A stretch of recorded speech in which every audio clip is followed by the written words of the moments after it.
Grabe yung nireveal ni Maine Mendoza about Alden Richards sa Tamang Panahon vlog. Naglabas na naman si Maine Mendoza ng revelation patungkol kay Alden Richards. Kung ito nga ay inyong napanood, ay tila sunod-sunod ang pagre-reveal ni Maine Mendoza at ng Jowapaw. Talagang napakaganda ng ginagawa ngayon ni Maine Mendoza dahil inuunti-unti niya ito nang sa gayon ay hindi siya nagtitira ng puwang para sa mga bashers. Hindi naman kasi ito tuloy-tuloy, ngunit nagpapakita ito na walang puwang na mambash ngayon sa totoong relasyon ni Maine Mendoza at Alden Richards dahil nga naman sa consistent na pagbubunyag ni Maine Mendoza sa mga nangyari noong kalyeserye. Ito na nga kasi ang matagal na iniiwasan ng mga bashers ni Maine Mendoza at Alden Richards. Kung matatandaan nyo, ay ginagamit ng mga bashers na ito na hindi sila nagkikita at kung meron bang silang kontak, ito ay isiniwalat na ni Maine Mendoza mismo nang magkita sila sa publiko at talagang nagulantang dito ang mga bashers. Ngunit ang paghirit naman nito ay yung pagkakataon lamang yon na nagkita sila. Ngunit ang hindi inaasahan ng mga bashers ay ang pagkikita mismo ni Maine Mendoza at Alden Richards at pagpopromote ng kalyeserye at Tamang Panahon. Yan talaga ang dahilan kung bakit ngayon ang mga bashers ay wala na sa mga tamang pag-iisip nila dahil hindi na sila makaporma sa ginagawa ni Maine Mendoza at Alden Richards. Dagdagan pa ito na ang topic na ginagawa ngayon ng TVJ ay ang mga sweet moments ni Maine Mendoza at Alden Richards, ang tamang panahon at lalong-lalo na ang mga remembrance ng naging samahan nila.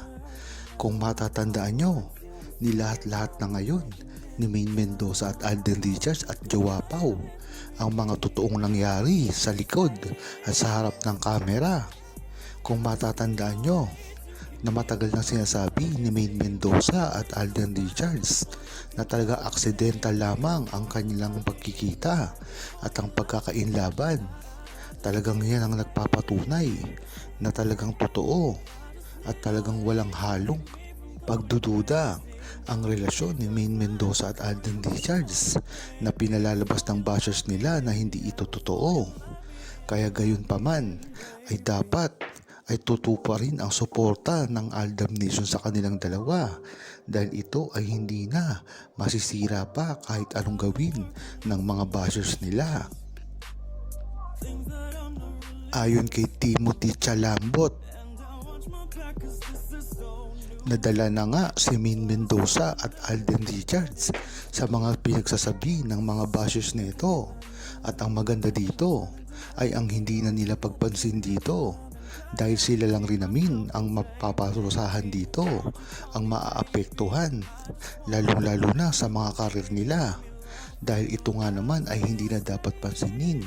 Ang mga paninirang ito ay dati pa naman sa kanilang umaaligid-aligid.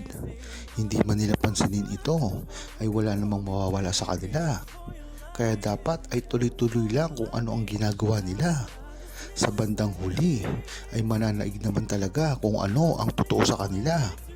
At hindi lang yun, si Maine Mendoza na mismo ang nagsabi na talagang totoo ang karanasan niya kay Alden Richards at hindi ito umiiwas.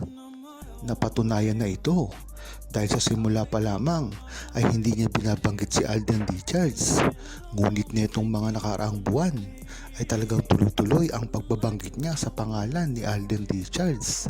At hindi lang yon, talagang gumagawa pa siya ng paraan para sila ay magkita at magsamang muli. Iyan naman talaga ang dapat gawin ni Maine Mendoza nang sa gayon ay maiwasan na ang mga chismis na wala na silang pagkikita o kontak man lamang dahil hindi ito nangyari. Ang nagpatunay dito ay ang mga Jowapaw at ang mga kilos ni Maine Mendoza na talagang hanggang ngayon ay hindi na maikakaila pa. Ayon naman kay Zendaya Chubiba, ang pagkikita ang gagawin ni Maine Mendoza at Alden Richards ay katumbas na rin ng pagkikita nila ngayon sa tamang panahon. Matagal nang hindi nakita si Maine Mendoza at Alden Richards sa harap ng kamera. Dahilan na nga ito ng magkaiba nilang network. At talagang nakatali si Alden Richards sa kanyang mother network at ganoon na rin si Maine Mendoza. Ngunit ang maganda dito, hindi naman talaga kagustuhan ni Maine Mendoza na mahiwalay kay Alden Richards dahil sa kahit anong oras naman ay pwede naman daw bumisita si Alden Richards sa Itbulaga sa TV5. Ngunit ang mahirap dito ay ang network ni mismo ni Alden Richards. Dahil nga naman may sariling interest ito na hiwalay kay Alden Richards. Kaya nga naisipan ni Alden Richards na maging independent pagdating sa pagpuproduce ng mga ilang proyekto at ng mga movie. Nang sa gayon ay hindi siya matali sa iisang network lamang. Dahil talaga namang ibang klase pagka meron kang sariling produksyon. Ikaw ay isang independent na at hindi ito saklaw ng kanyang kontrata kung meron man. Kaya napakagandang pag-isip ni Alden Richards ito. Dahil nga naman, kung magpo-promote na siya ng kanyang sariling movie sa Myriad, ay pwede siyang mag-promote sa TV5 sa Itbulaga nang hindi na nagpapaalam. Kung matatandaan nyo kasi, ang pelikula niyang ginawa ay kasama si Miss Sharon Cuneta ay konektado pa ng kanyang network ang produksyon. Kaya talagang hindi siya napayagan dito at mismong binuking na ito mismo ni Ate Shawi na dito mo palang malalaman na hindi si Alden Richards ay may kagustuhan na hindi siya mag-promote sa Itbulaga. At marami ring nagsasabi na galit daw ang TVJ kay Alden Richards dahil siya raw mismo ang nagsuplong dito. Ngunit napatunayan na peke ang mga pinagsasabi ng bashers ng mismong tila TVJ pa ang naghikayat kay Alden Richards na bumisita dito.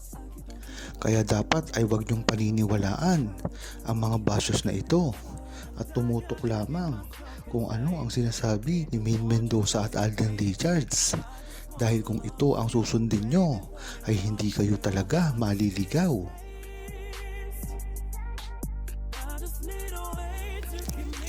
Huwag kalimutang mag-subscribe, comment at i-like ang video na ito. Thanks for watching!